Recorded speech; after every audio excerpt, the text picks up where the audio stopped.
Hey everybody, Adam here with Hometown Acres. Welcome back.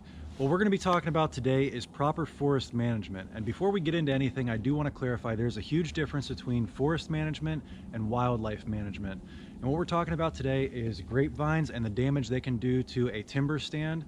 And while grapevines might be great for the wildlife, deer, rabbits, bunnies, all that, squirrels, all that kind of stuff, they do quite a number on a timber stand if your goal is to eventually have your property timbered and make some money off the logs on your property. So our property here that we bought is 44 acres. There's about a 10-acre field out front, and then the back 30 acres is all woods. And right after we bought this place, I had 3 different foresters come in here. And let me tell you, the value that a forester provides far surpasses any cut of the timbering that they take. It's money well spent.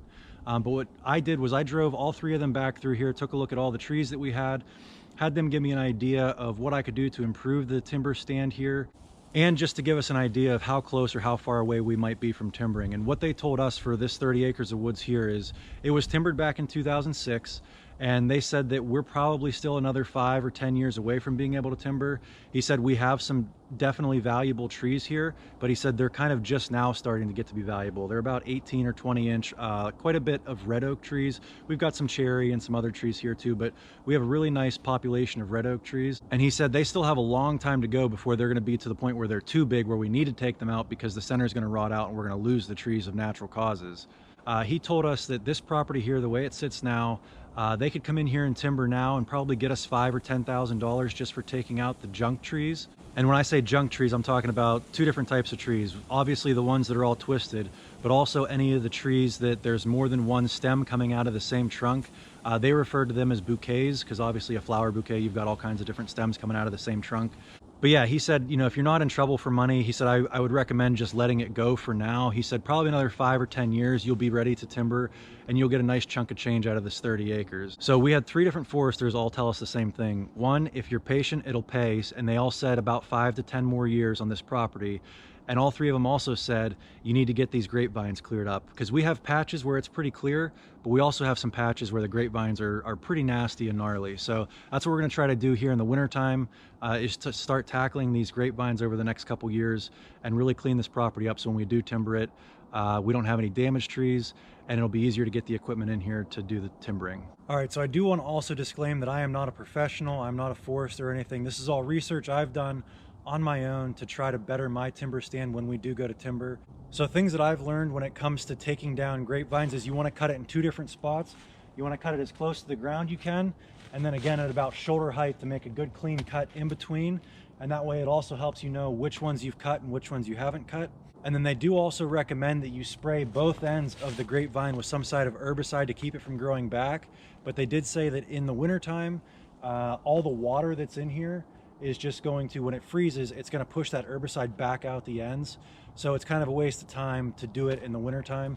So I'm just trying to get these cut for right now. I can come back in the springtime once we're not worried about freezing anymore and spray them with herbicide.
This is a good example here of just how destructive these grapevines can be.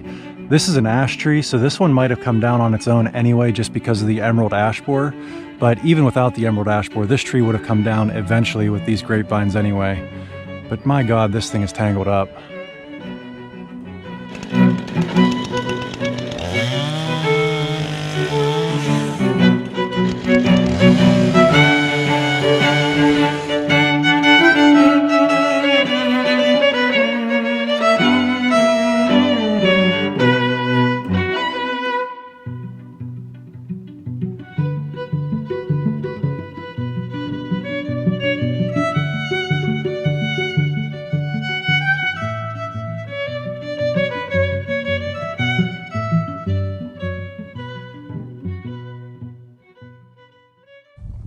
So another form of timber management you might want to consider is thinning your beech tree population.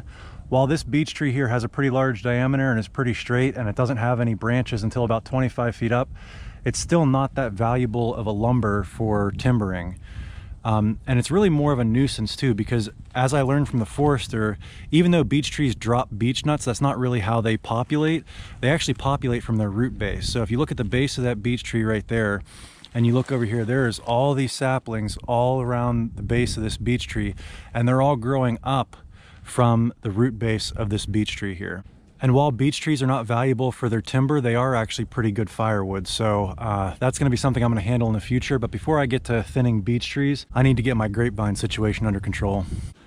All right, so there you go. That is everything I know about forest management. Like I said, I'm no expert. This is just stuff that I've read online or from talking to a few foresters that have actually walked this specific property with me and given me some advice on what I can do to increase the value of my timber stand. Let me know in the comments below whether you think I'm right, wrong, or otherwise. At first, when the forester told me that this is what I was gonna have to do, I was thinking it was gonna be a pretty daunting task.